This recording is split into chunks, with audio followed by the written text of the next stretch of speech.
Hello guys, आज हम करने वाले हैं कक्षा की 1.1 प्रश्नावली का क्वेश्चन नंबर 3। इसके क्वेश्चन नंबर 2 और 1 हम पहले ही कर चुके हैं, तो आज हम क्वेश्चन नंबर 3 को सॉल्व करते हैं। चलो, इसमें 12, 15 और 21 दिया गया है। क्वेश्चन इसमें लिखा था बुक में कि अभाज्य गुणनखंड विधि द्वारा निम्नलिखित पूर्णांकों के एचसीएफ और एलसीएम ज्ञात कीजिए।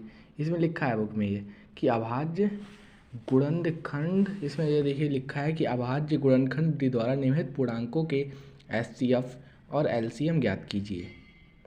हम इसे सॉल्व करते हैं। जैसे 12 को हम क्या करते हैं, पहले अभाज्य गुणनखंड निकालते हैं इसके। तो 12 को हम पहले विभाजित करेंगे। 12 किससे होता है? 2 से, क्योंकि इसके लास्ट में सब संख्या है। 2 से होगा 6 बार, फिर ये 2 से हो जाएगा, क्योंकि 2 के पाड़े में 6 आता है 3 बार, और 3 एक अभाज्य संख्या है तो ये 3 से कटती है, 3 से कट जाएगी। तो 12 गुणनखंड आ जाएंगे। 12 गुणे में 2, सॉरी 2 गुणे में 2 और गुणे में 3, ऐसे ही 15 की हम अभाज्य गुणनखंड निकालते हैं। 15 है वो 3 से कटता है, क्योंकि 3 ही पाड़े में आता है, 3 पंचे 15 है, हम ये जानते हैं। और 5 तो अभाज्य संख्या है तो 5 से ही कटेगी। ऐसे ही 15 का फिर हो जाएगा 3 गुणा में 15, सॉरी गुणा में 5, फिर है 21। और 21, हाँ हमें ये भी पता है 21 है वो 3 ही पाड़े में आता है, 3 सत्ते 21, और 7 एक अभाज्य संख्या है तो ये सिर्फ 7 से ही कटेगी। तो 21 का आ जाएगा 7 गुणा में 3। और सबसे पहले एचसीएफ निकालते हैं।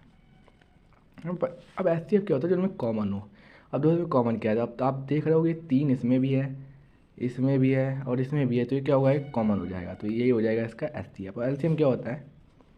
एलसीएम जो उसमें कॉमन होता है ना, इन तीनों में जो कॉमन है उसे एक बार लिखें और उसके बाद जितनी चीज़ें उन्हें उतार दो। 2 है, 2 बार 2 है ना, ठीक है।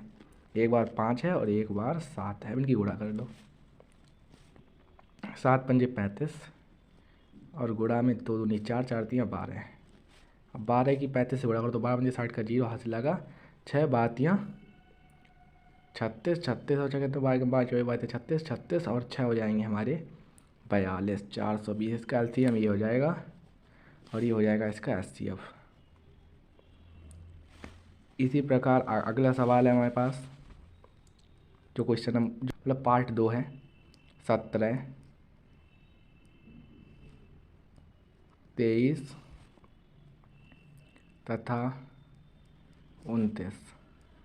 आपको ये संख्या दे रखी ना, ये 17 है, 23 है और ये 29 है, तीनों क्या है? अभाज्य संख्या है, किसी से नहीं कटती, इसलिए इनके जो गुणनखंड होंगे अभाज्य वो ऐसे होंगे। सॉरी 17 गुणा में 1, 23 गुणा में 1 और 29 गुणा में 1। और इसका एचसीएफ भी क्या होगा? इसमें एक ही कॉमन होता है। जो अभाज्य संख्या होती है उनमें, उनका एचसीएफ याद रखना हमेशा एक कॉमन होता, एक ही होता है, ठीक है, ठीक है। और जो एलसीएम है ना, वो इनकी गुणा करके आएगा। 17 से पहले क्या कर रहे हैं, ये 23 है, 23 की 17 से गुणा कर दो तो 17 एकम 17, 17 24, 7 51 का 1 हाथ से लगा 5, फिर 17 दूनी 34, 34 और 5 कितने होते हैं? 39।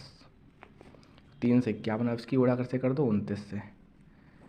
तो 9 एकम 9, 9 9 ने 81 का 1 हाथ से लगा 8 और 9 तियाँ 27, 27 और 8 होता है 35। ऐसे 2 एकम 2, 9 दूनी 18 का 8 हाथ से लगा 1 और 2 तियाँ 6 और 1 7, 9 3 8 5 13 का 3 हाथ से लगा 1, 7 4 कितना हो गया? 11। तो इसका एलसीएम कितना आ जाएगा? 11,339। ये इनके आंसर हो जाएंगे। इसी प्रकार तीसरा पार्ट कर रहे हैं हम। इस प्रकार हमने पहले के 2 पार्ट करे, उसी प्रकार ये तीसरा पार्ट है जो 8 है 9 है इसमें, और हमें दिया गया है 25। अब इनका क्या करना है? इनकी अभाज्य गुणनखंड हमें पता है, जो 8 होता है, आज के 8 के अभाज्य गुणनखंड होते हैं 2 गुणा में 2 गुणा में 2, क्योंकि ये 2 2 का घन होता है। और 9 होता है 3 का स्क्वायर। जो 5 25 होता है वह भी 5 का स्क्वायर होता है। सबसे पहले हम इनकी एचसीएफ निकालते हैं। अब इसमें देखो, इसमें कॉमन क्या है? तो इसमें कुछ भी कॉमन नहीं है ना, कुछ भी कॉमन नहीं है, तो यहाँ पे इसका एचसीएफ एक ही होता है। और एलसीएम की गुणा कर लो। तो कुछ कॉमन नहीं है तो उसमें कोई दिक्कत नहीं होती है, सबकी गुणा कर लो। जैसे 8 ने हम एलसीएम आ जाएगा 8 गुणा में 9 गुणा में 25। चाहे आप इनकी गुणा कर लो, चाहे आप इनकी गुणा कर लो। आप इसे ऐसे भी लिख सकते हो, अगर ये ना लिखो तो ऐसे लिख सकते हो 2 गुणा में 2 गुणा में 2 गुणा में 3 गुणा में 3 गुणा में 5 और गुणा में 5। अब इसे हम ऐसे लिख देंगे 2 दूनी 4, 4 दूनी 8, 8 3 24, 24 दो और 24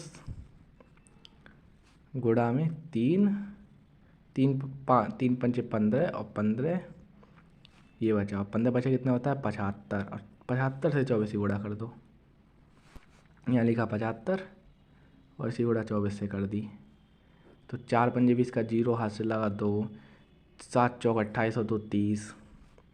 फिर इसी गुणा कर दो, 2 पंजे 10 का 0 हाथ से लगा 1 और 2 सत्ते 14 और 1 7 दूनी 14 और 1 कितना होगा 15। तो 0 0 8 1 1800 आ जाएगा इसका एलसीएम।